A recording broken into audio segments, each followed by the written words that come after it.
pag-uusapan natin yung about sa college life.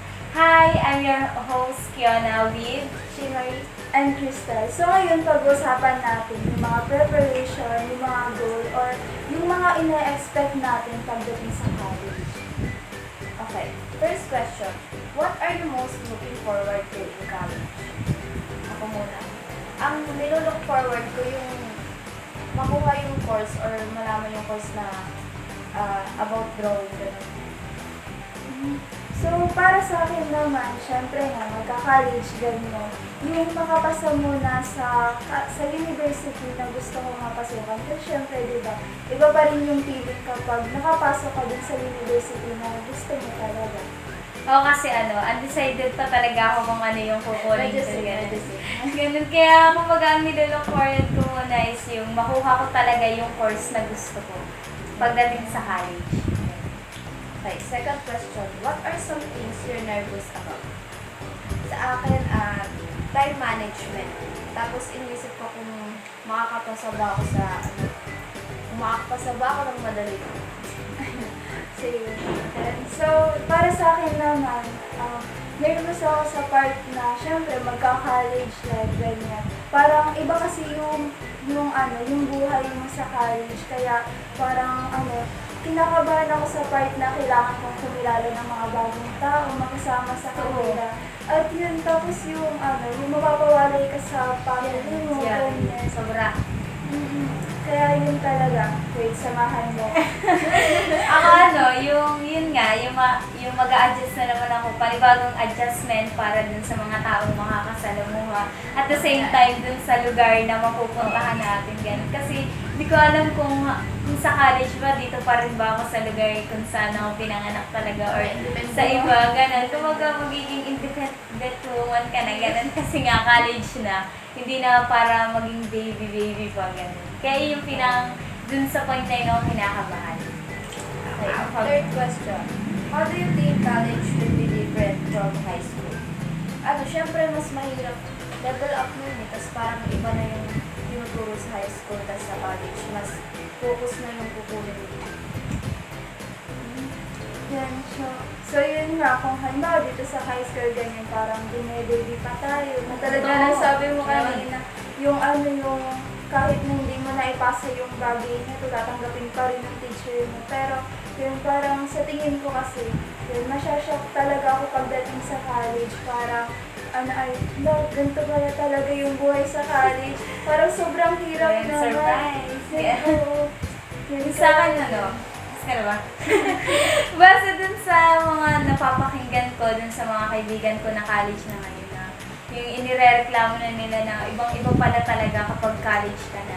Kumbaga kapag ngayong high school or senior high, kumbaga hindi na pwede sa'yo, hindi mo pa rin tanggap yung grade na 90. Pero pagdating mo na college, kahit mag-line of 8 or kahit dos pa yan, parang okay na. At least pasado. Parang yun yung tinitinan ko na pagkakaiba nila. Kumbaga, panibagong talagang adjustment. Kumbaga, kung yun sa senior high, medyo binibaby pa tayo ng mga teachers natin. Pagdating sa college, wala. Pala talaga parang, wala na, bahala ka na sa buhay mo. Parang ganun. yung parang hindi pa natin matanggap na, ay, bakit 93 daw, ganyan. Oo, Tapos sa sa college, Parang, ay, okay na to, at least pasado. At least hindi bagsak, hindi magiging irregular. Ganun. Ito naman tayo sa college preparation. What are some things you can do to prepare for college? Sa akin, mag-search. Mag-search ako about, medyo undecided din kasi ako. Tapos pero pag wala talaga sa interior design or anything about it. So, ano nga ulit ang tanong? What are some things we can do to prepare for college? So, yun nga, sa unang-una, mag-research muna kung ano ba yung course na papasukan ko, ganyan. Tapos, yung sa college. Tapos, yung preparation na rin siguro sa mga set, yung mga, yung entrance exam, yung pag-review kasi ito. Kasi what if, isa lang pala yung nag-review ka sa isang isang campus lang yung pinasukan mo, tapos hindi ka pa nakapasa. Kumbaga, si self muna yung i-refer ko, gano'n. Kumbaga, isipin ko muna kung ano ba talaga yung gusto ko. And yun, pagkatapos nun, kumbaga, i-search ko kung ano ba yung gusto ko. Ay, kung ano ba yung landas na papasukin ko wag nandun na ako. Yan. Prefer ko yung yung pag-search dun sa campus at saka syempre na rin advanced study tungkol dun sa mga pinag-aaralan. Second question, how can we stay organized and manage our time effectively? Yung sa akin, gagawin ko lang yung ginagawa ko ngayon sa school. Yung pag-reminder sa phone or sa notes. Ako talaga pagdating sa time management. Wala, nagapak ako dyan.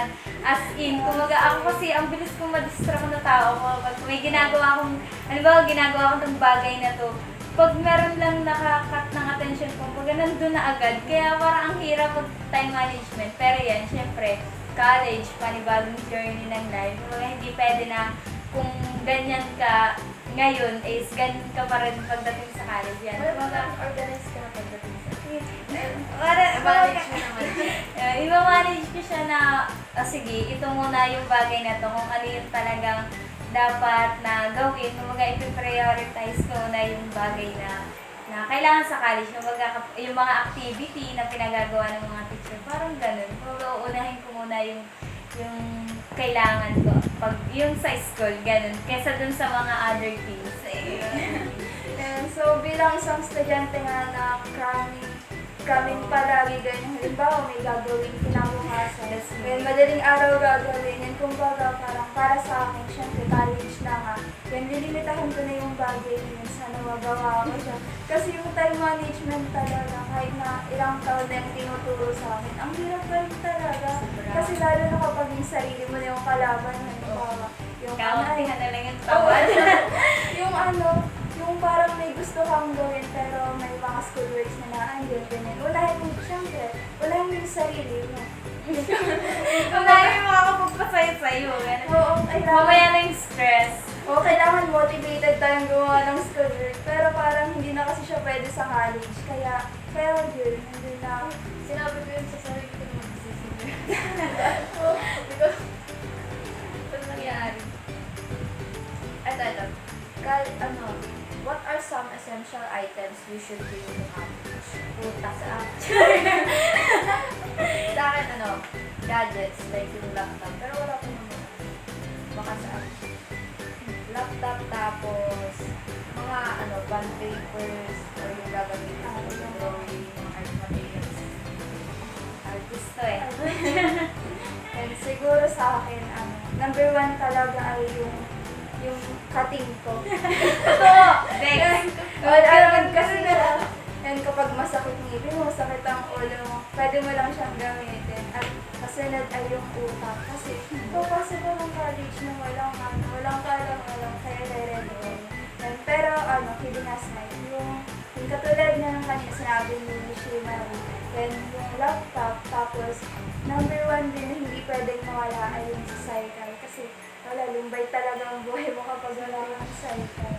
So, yung ganun, yung mga basic na need lang talaga. Like, halimbawa, yung mga papel, syempre, malay mo, unang pasok natin, pagsusulatin agad tayo ng ating, yung teacher natin. Yung prompt natin, ganun. Tapos wala kang mahigan ng Oo, tas syempre, bagong kaklase, yan,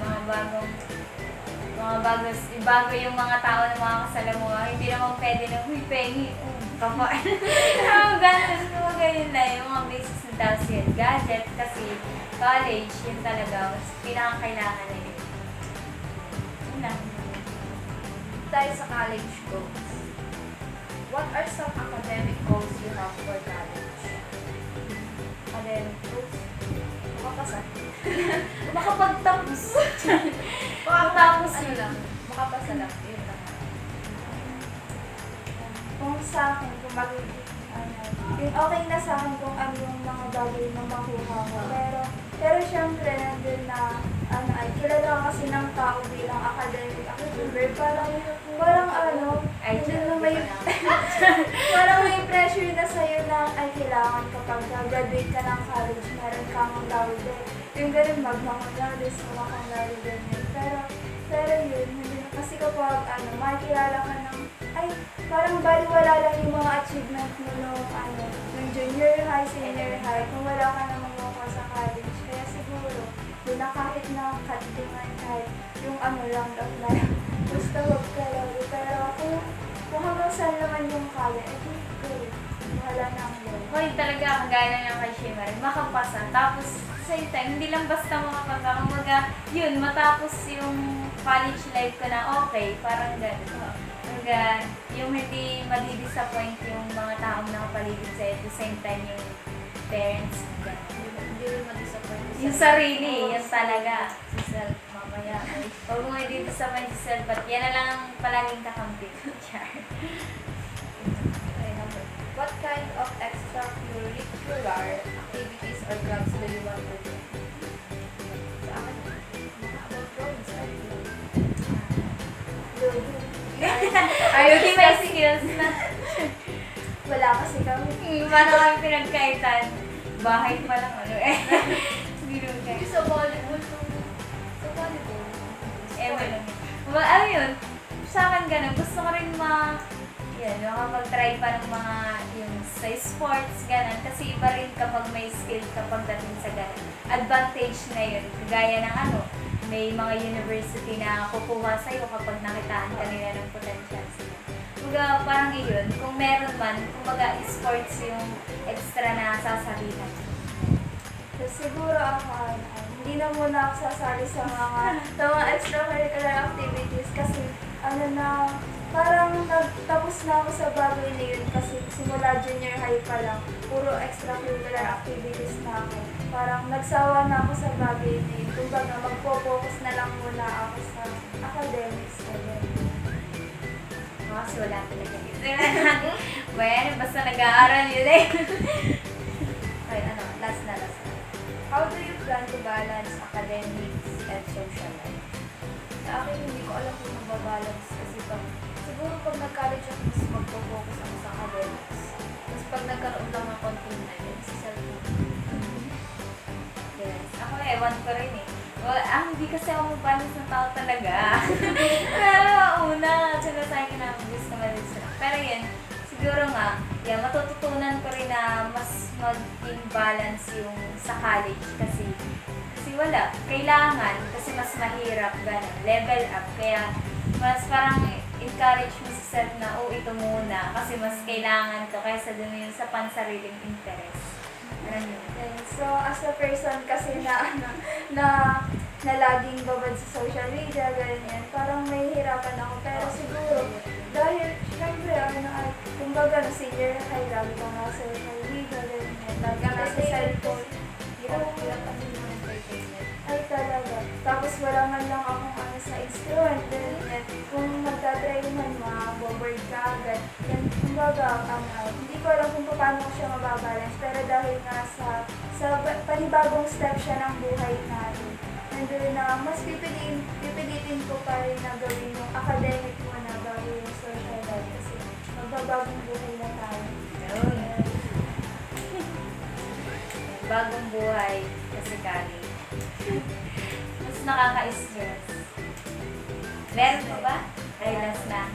Bali yun lang guys. Salamat. Sana naunawaan niyo yung mga chikas namin about sa college life. Yung mga plano namin pagtungtong namin ng kolehiyo. Thank you. So, thank you guys. Muli kami po ang Jam Podcast.